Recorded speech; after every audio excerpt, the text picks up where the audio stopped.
Conceived by humanity, dance is a performing art that employs the language of the flexible body. I'm curious to find out why China's long-sleeve dance has been performed for millennia, and how Italians managed to conquer the world on their tiptoes.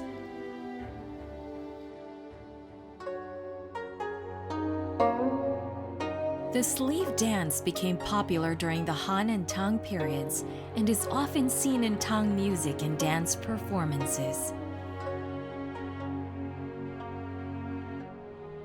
I've come to the foot of Mount Li because I heard that a young lady here knows how to perform the dance of rainbow skirts and feathered robes, a much-loved Tang Dynasty dance.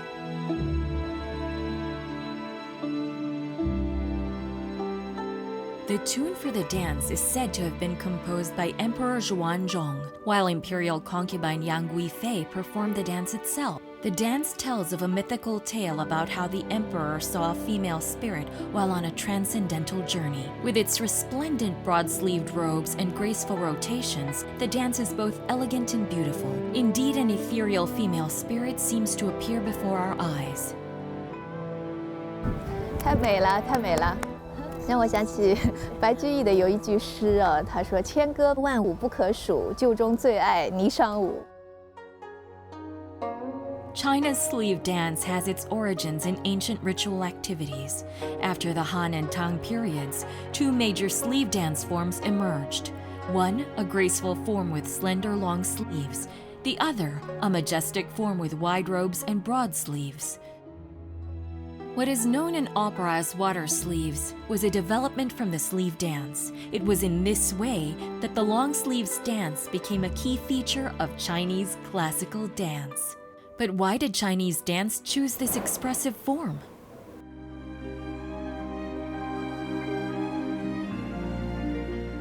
On the other side of the world, I've come to visit the world-famous Rome Ballet to discover the secret of dancing on one's tiptoes. The dancers are rehearsing the ballet's Sleeping Beauty. Conceived in Renaissance Italy, ballet was an elegant court dance. Its most important feature is that one dances by touching the ground with the tip of one's toes, which is why it's called the tiptoe dance in China. These girls may be young, but they're also highly skilled. Classical ballet has very demanding requirements on basic point technique, and to become a pretty little swan requires years of grueling work. But why did Italians turn to using the tips of their toes to express the beauty of dance? Under the night sky, a visual feast is being staged at Huaqing Palace. The Song of Everlasting Sorrow chants the love story between Emperor Xuanzong and imperial concubine Yang. The dance is choreographed in the style of Tang music and dance.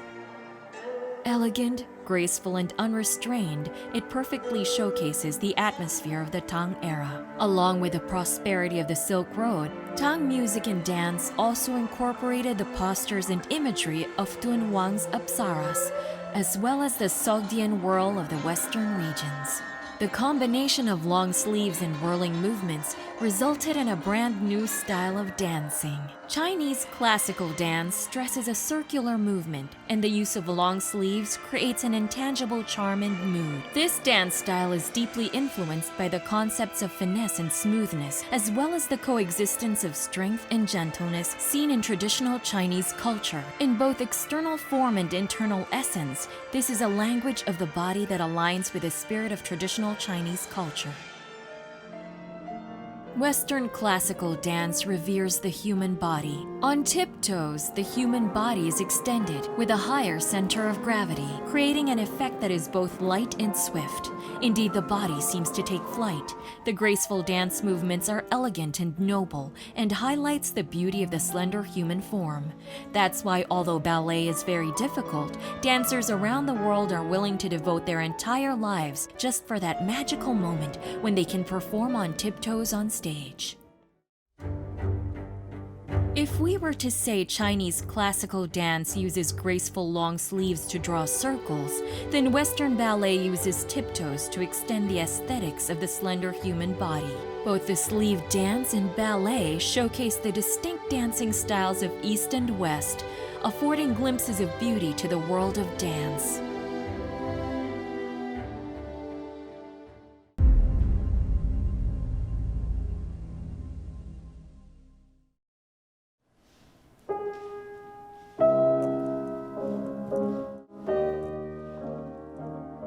I've always been passionate about classical music.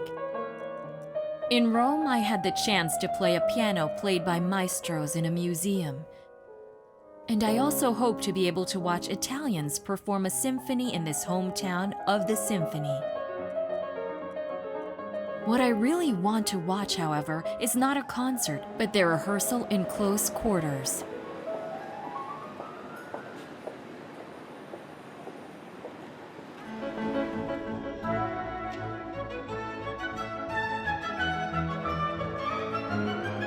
This is a Roman orchestra, rehearsing before a performance. This is the first time I've encountered such a scene of serious-mindedness. What I didn't expect is that while this orchestra is made up of less than 20 people, the performance's effect is akin to that of a full orchestra. The key lies with the conductor, whose precise hand movements perfectly and harmoniously combine each instrument within the music. Although the language barrier meant that I could only greet them without being able to have an in-depth exchange, I feel that music transcends language. All I need to do is to listen attentively. Since time immemorial, symphonies composed by Italians have had a worldwide impact. Their charm lies in each instrument resonating harmoniously. Like a major project that has been precisely designed, the symphony is the perfect combination of science and art.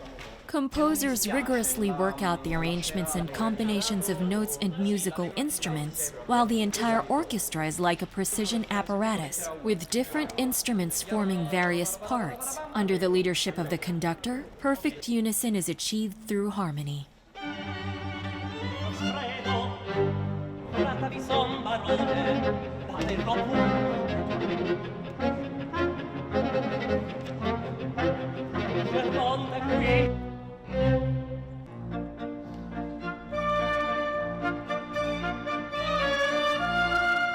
A rehearsal satisfied my curiosity.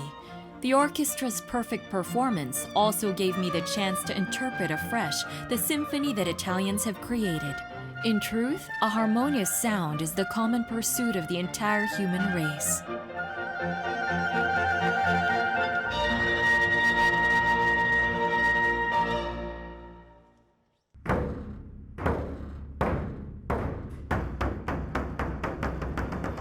In fact, the Chinese long ago created their very own symphony. Some 3,000 years ago, in the Zhao dynasty, the Chinese used sheng, shao, gongs, and drums to create an enormous court orchestra.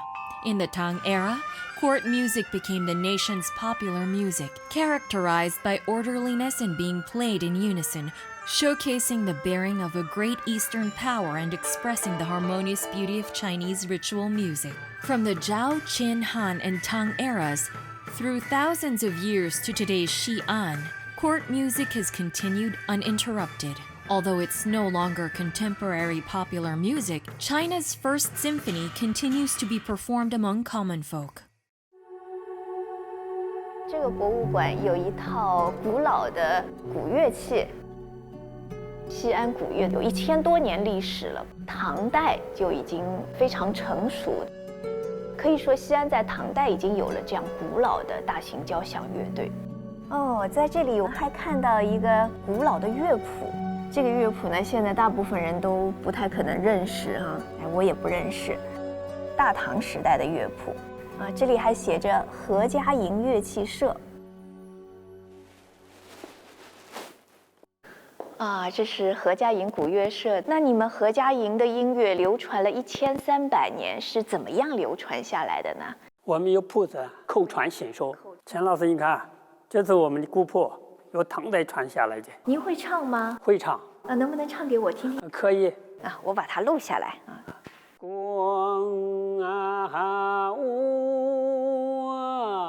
To me, this is not simply an ancient score. It is something that resonates through the ages.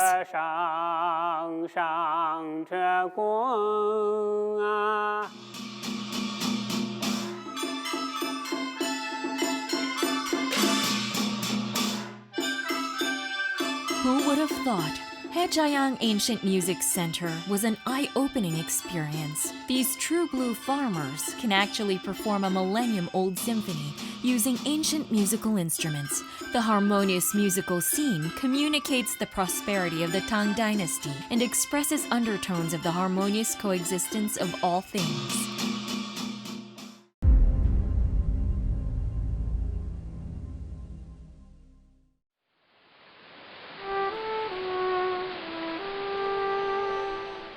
An Italian friend once told me that regardless of where they were, every time they heard the Neapolitan folk song Torna a Sorrento, ocean waves came to mind.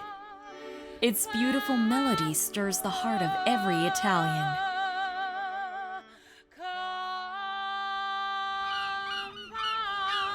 I've heard this song countless times too. What I didn't understand was why the Italians would use such a romantic melody to sing about the blue sea. It was only after I arrived at the charming southern Italian seaside city of Naples that I could truly appreciate the artistic conception of this song.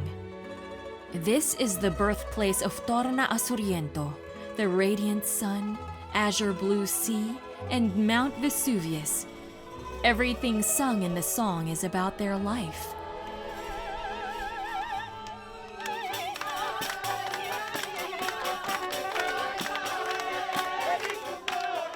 This is the first time I've experienced the charm of Italian songs firsthand.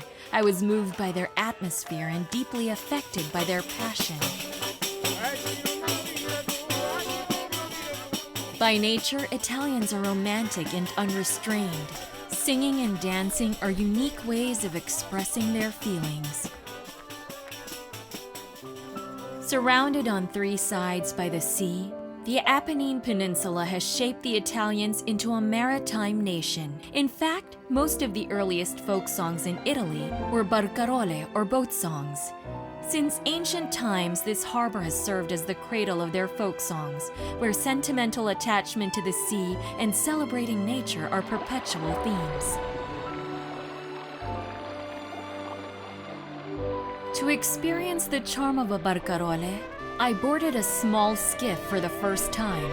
Very soon I realized that singing to one's heart's content while swaying amid turquoise waves is an exquisite form of enjoyment. Naples' barcarole left an indelible impression on me.